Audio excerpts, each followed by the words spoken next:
Welcome to the reading of the Sabbath School lesson for the second quarter of 2022. Welcome to Lesson 4 from the series on Genesis. It's titled The Flood, ready for teaching on April 23, and my name is Percy Harrold. Sunday, April 17, Preparation for the Flood.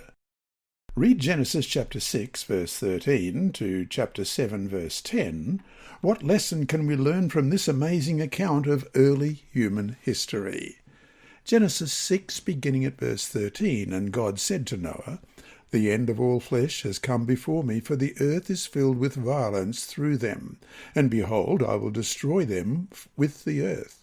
Make yourself an ark of gopher wood, make rooms in the ark, and cover it inside and outside with pitch, and this is how you shall make it. The length of the ark shall be 300 cubits, its width 50 cubits, and its height 30 cubits. You shall make a window for the ark, and you shall finish it to a cubit from above, and set the door of the ark in its side. You shall make it with lower, second, and third decks. And behold, I myself am bringing floodwaters on the earth to destroy from under heaven all flesh in which is the breath of life. Everything that is on the earth shall die. But I will establish my covenant with you, and you shall go into the ark, you, your sons, your wife, and your sons' wives with you. And of every living thing of all flesh you shall bring 2 of every sort into the ark, to keep them alive with you. They shall be male and female. Of the birds after their kind, of animals after their kind, and of every creeping thing of the earth after its kind. 2 of every kind will come to you to keep them alive. And you shall take for yourself of all food that is eaten, and you shall gather it to yourself, and it shall be food for you and for them. Thus Noah did according to all that God commanded him, so he did. Then the Lord said to Noah, Come into the ark, you and all your household, because I have seen that you are righteous before me in this generation. You shall take with you 7 each of every clean animal, a male and his female, 2 each of animals that are unclean, a male and his female, also 7 each of birds of the air, male and female, to keep the species alive on the face of all the earth. For after 7 more days I will cause it to rain on the earth 40 days and 40 nights, and I will destroy from the face of the earth all living things that I have made. And Noah did according to all that the Lord commanded him. Noah was 600 years old when the floodwaters were on the earth. So Noah and his sons, his wife, and his sons' wives went into the ark because of the waters of the flood. Of clean animals, of animals that are unclean, of birds, and of everything that creeps on the earth, 2 by 2 they went into the ark to Noah, male and female, as God had commanded Noah. And it came to pass, after 7 days, that the waters of the flood were on the earth.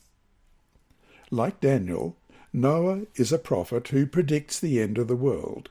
The Hebrew word for the ark, tevah, T-E-V-A-H, as used here in Genesis 6:14, is the same rare Egyptian loanword that was used for the ark in which the infant Moses was hidden, who was preserved in order to save Israel from Egypt, as we read in Exodus 2, verse 3.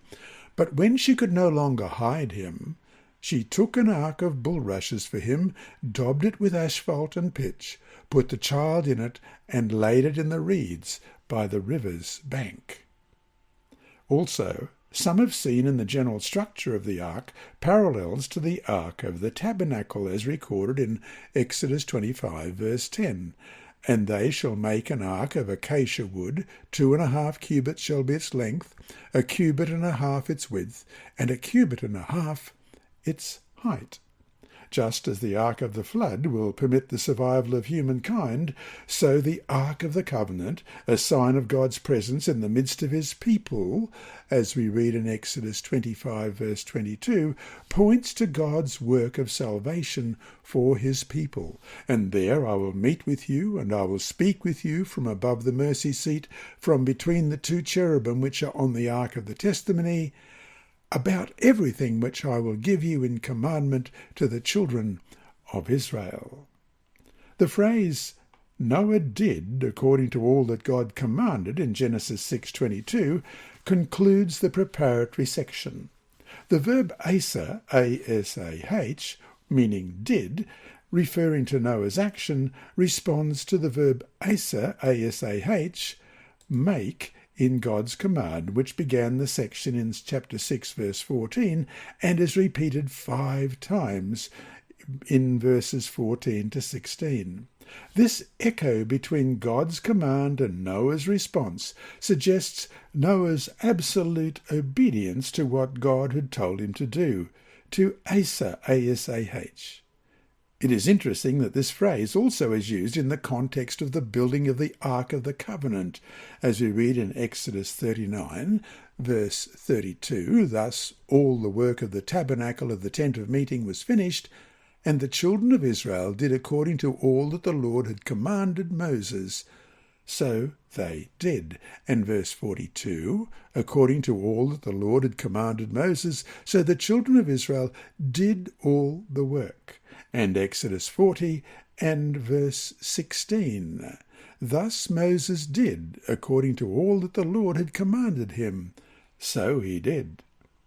And from Patriarchs and Prophets, page 92, we read, "God gave Noah the exact dimensions of the ark and explicit directions in regard to its construction in every particular. Human wisdom could not have devised a structure of so great strength and durability. God was the designer and Noah the master builder." End of quote. Again, the parallel between the two arks reaffirms their common redemptive function.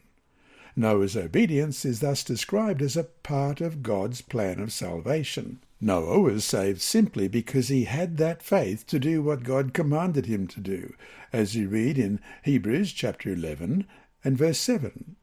"By faith Noah, being divinely warned of things not yet seen, moved with godly fear, prepared an ark for the saving of his household, by which he condemned the world, and became heir of the righteousness which is according to faith." He was an early example of a faith that manifests itself in obedience, the only kind of faith that matters, as we read in James 2:20. "But do you want to know, O foolish man, that faith without works is dead?" In short, though Noah found grace in the eyes of the Lord, as we read in Genesis 6 verse 8, it was in response to this grace already given him that Noah acted faithfully and obediently to God's commands. Isn't that how it should be with all of us? And so to finish today, read 2 Peter chapter 2, verses 5 to 9. Why was only Noah's family saved? What lesson can we learn from the Noah story regarding our role in warning the world about coming judgment? 2 Peter 2, beginning at verse 5, "And did not spare the ancient world, but saved Noah, one of 8 people, a preacher of righteousness, beginning in the flood on the world of the ungodly, and turning the cities of Sodom and Gomorrah into ashes, condemned them to destruction, making them an example to those who afterward would live ungodly, and delivered righteous Lot, who was oppressed by the filthy conduct of the wicked. For that righteous man, dwelling among them, tormented his righteous soul from day to day by seeing and hearing their lawless deeds. Then the Lord knows how to deliver the godly out of temptations and to reserve the unjust under punishment for the day of judgment." This lesson was read by Dr. Percy Harrold for Christian Services for the Blind. Sponsored by the Sabbath School Department and distributed through Hope Channel Australia, this podcast is also redistributed by Hope Channel Germany, Christian Record Services for the Blind, and It Is Written. It is also available on SoundCloud and through multiple podcast distributors, including Apple iTunes. Remember, God is always faithful.